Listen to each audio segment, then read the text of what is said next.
In this lesson, we are going to look at how Rust represents text. So far, we have printed text directly using quotation marks.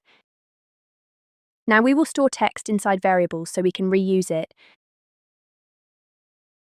Rust has a few different ways to represent text.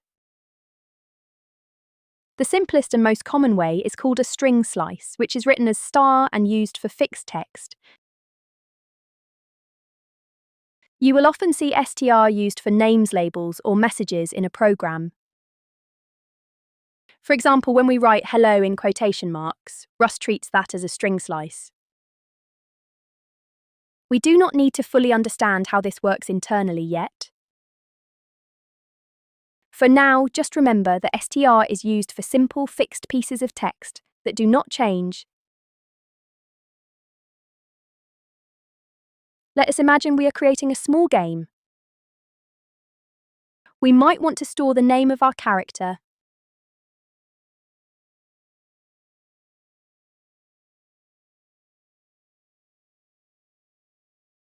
Here we are explicitly telling Rust that character name is a string slice.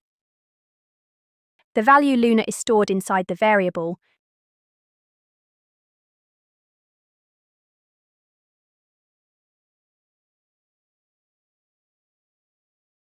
Rust replaces the placeholder with the value stored inside the variable. Now let S store the name of a pet.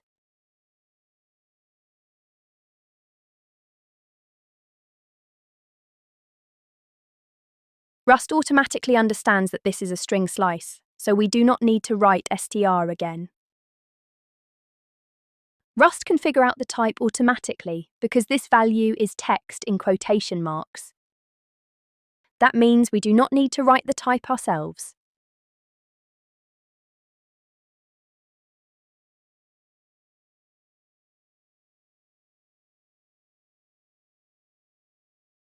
We can also store the name of a place in our game again.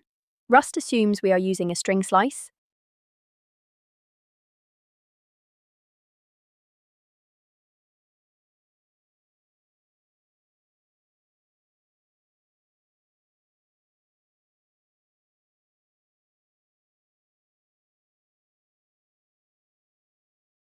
Now we can combine these values to create a simple game message.